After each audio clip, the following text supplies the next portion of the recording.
Hey, what's going on, guys?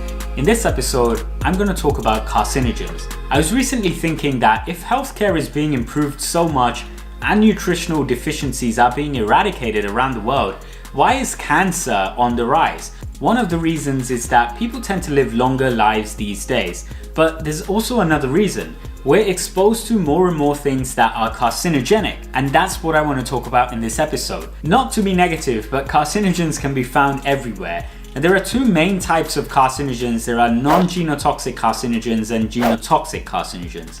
And simply put, cancer is when our cells lose the ability to control themselves from dividing. And when cancer happens in a particular part of our body, those cells start dividing like crazy. They can't stop it. Cells of our body divide in a process known as mitosis. Now, there are multiple mechanisms that our cells use to stop themselves from dividing when they don't need to. When the DNA behind these mechanisms get mutated or some other problem happens in a cell, they can lose their ability to stop dividing. And this results in things like tumors. Now, that's a very simple way of putting what carcinogens do in our body, but all we need to know is where carcinogens come from and what we can do to prevent them from our lives. Lifestyle can be a major contributor to cancer. We can be eating carcinogens through foods, especially burnt foods that have acrylamide, or if we eat a lot of red meat, then they can contain carcinogens. Or certain habits like drinking excessive amounts of alcohol on a regular basis or smoking regularly can contribute to cancer. A lot of people don't know, but alcohol is actually classified as a group 1 carcinogen, which means that it's confirmed to be a carcinogen in humans. Drinking any amount of alcohol can contribute to a higher risk of getting cancer. Now, that doesn't mean we need to stop drinking alcohol. It just means that we need to be cautious about what type of drinks that we drink and how often do we drink it. Of course, there are mechanisms in the body that protect us from the damage done by alcohol or smoking, but there are times when our cells might be too mutated or too damaged to be able to protect us from that damage.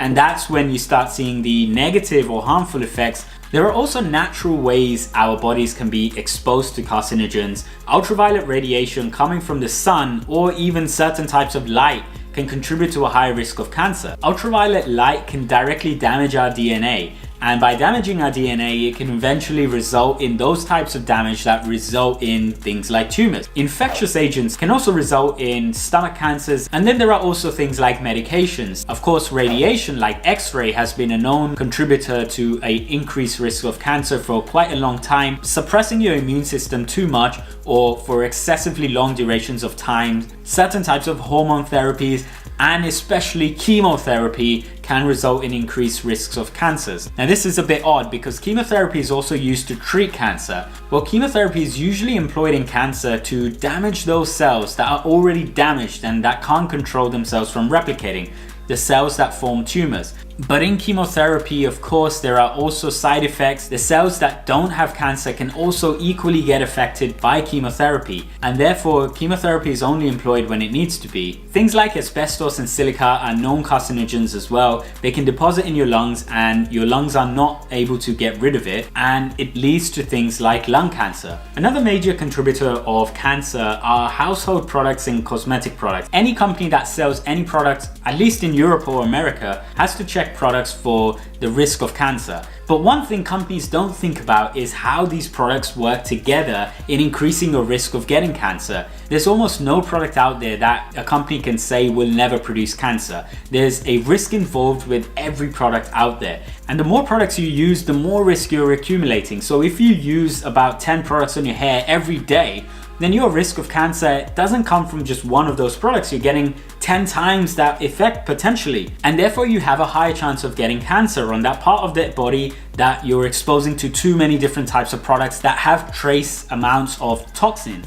And toxins can be found everywhere. There are trace levels of toxins in your coffee, in your water, in almost anything that you use. It's impossible to avoid toxins. And this is why it's important to use safe cosmetic and household care products and make sure you don't use too much of it and you always follow the label guidelines. Pollution is obviously a contributing factor to things like lung cancers, but also other parts of the bodies. There are things called particulate matter that are basically carcinogens suspended in the air in almost any city that you go to. And these particulate matters emerge from things like burnt materials that are often produced in the industrial parts of cities. and also vehicles, which you can find a lot of in any city that you go to. You might have noticed there are a lot of people these days that wear masks in urban environments, and although this might look a bit silly, it might not be a bad idea to wear a mask if you live in these very highly polluted environments like Beijing or New Delhi. So there you go, guys. Those were some of the really common sources of carcinogenicity in our lives. When it comes to cancer, there's really no way you can say if someone's definitely going to get cancer from smoking or from drinking too much alcohol.